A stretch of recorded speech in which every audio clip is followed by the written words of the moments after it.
Coffee ಎಷ್ಟು ವರ್ಷಕ್ಕೆ ಕಟಾವು ಬರುತ್ತೆ ರೀ? ನಾವು ಕಾಫಿ ಹಚ್ಚಿ 3 ವರ್ಷಕ್ಕೆ ಕಟಾವು ಬರ್ತೈತಿ.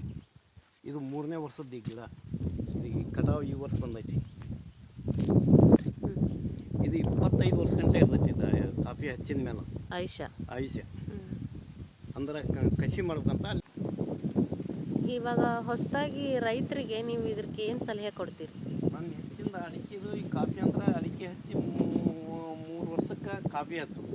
ಅದ್ರ ನೆರಳಲ್ಲೇ ಬೆಳಿತೈತಿ. ಇದು ಬಿಸಿಲ್ನಾಗ ಬೆಳೆಯಂಗಿಲ್ಲ. ಬಿಸಿಲು ಬಿದ್ದರೆ ಆಗೋದಿಲ್ಲ.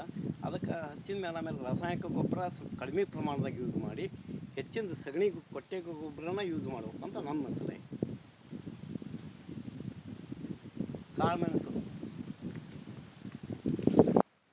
ಕಾಳು ಮೆಣಸು ಎಷ್ಟು ದಿವಸ ಆಯ್ತು ರೀ ಹಚ್ಚಿ ಈಗ 8-10 ದಿವಸ ಆಯ್ತು. ಇದನ್ನು ಸಿಲ್ವರ್ ಗಿಡಕ್ಕೆ ಬೆಳೆಸ್ಬೇಕಂತ ಸುತ್ತಲೂ ಮ್ಯಾರಿ ಒಳಗೆ ಅಷ್ಟೇ ಹಚ್ಚೇನಿ. ಆಮೇಲೆ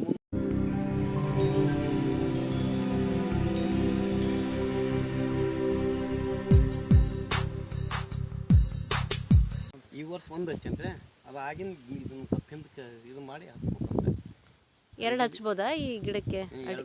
ಈ ಅಡಿಕೆ ಗಿಡಕ್ಕೆ ಒಂದು ಗೇಣು ಬಿಟ್ಟು 2 ಹಚ್ಬೇಕು. 2 ಹಚ್ಚೋದ್ರಿಂದ ಏನಾಕೈತೆ ನಮಗೆ ಇಳುವರಿ ಜಾಸ್ತಿ ಬರೋದು.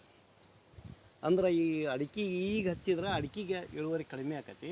ಕೆಂಜಿಗೆ ಭಾಳ ಅದಕ್ಕೆ ಕಾಳು ಮೆಣಸಿಗೆ. ಅದಕ್ಕೆ ನೆಕ್ಸ್ಟ್ ಇನ್ನೂ ಒಂದು 2-3 ವರ್ಷ ಅಡಿಕೆ ಬೆಳೆ ತಕ್ಕಂತ ಆಮೇಲೆ ಕಾಳು ಮೆಣಸು ಹಚ್ಬೇಕು ಅಂತ ಯೋಜನೆ ಆಯ್ತು. ಈಗ ಆಲ್ರೆಡಿ ನನ್ನ ಕಾಫಿ ಇರೋದ್ರಿಂದ ಕಾಫಿಗೆ ತೊಂದರೆ ಆಗ್ಬಾರ್ದು, ಇದಕ್ಕೆ ತೊಂದರೆ ಆಗ್ಬಾರ್ದು.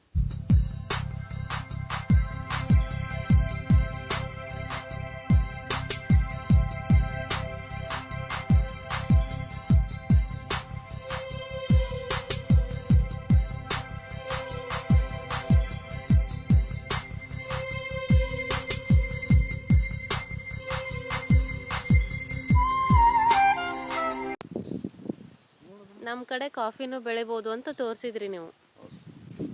ನಾವು ಚಿಕ್ಕಮಂಗ್ಳೂರು ಕಡೆ ಅಷ್ಟೇ ಬೆಳಿತಾರೆ ಅಂದ್ಕೊಂಡಿದ್ವಿ. ನಾನು ಆ್ಯಕ್ಚುಲಿ ಚಿಕ್ಕಮಂಗ್ಳೂರು ಮತ್ತು ಸಕಲೇಶ್ಪುರಕ್ಕೆ ಹೋಗಿ ನೋಡ್ಕೊಂಬಂದು ಶಾಂಪಲ್ ನೋಡೋಣ, ಟೆಸ್ಟ್ ಮಾಡೋಣ, ನಮ್ಮಲ್ಲಿ ಯಾಕೆ ಬೆಳಿಬಾರ್ದು ಅನ್ನೋ ಉದ್ದೇಶದಿಂದ ಮಾಡಿ ನೋಡಿದೆ.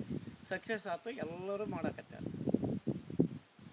ನಾನು ಕಾಫಿ ಇಲ್ಲಿ ಸುತ್ತಮುತ್ತಲ ಹಾವೇರಿ ಜಿಲ್ಲಾದಾಗ ಇಲ್ಲಿಂದ ಈ ಮೈದೂರು, ಹುಡುಗರು ಸುತ್ತಲ ಇಲ್ಲಿ ಎಲ್ಲ ಹಳ್ಳಿಯರಿಗೆ ಸಸಿ ನಾನು ಕೊಡ್ತೀನಿ. ದೇವ್ರಗುಡ್ಡ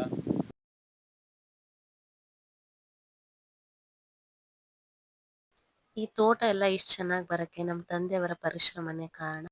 ಅವರು ಈ ಏಜಲ್ಲಿ ಕೂಡ ತುಂಬಾ ಉತ್ಸಾಹದಿಂದ ಕೆಲಸ ಮಾಡ್ತಾರೆ. ರೈತನ ಮಗಳು ಎಂಬ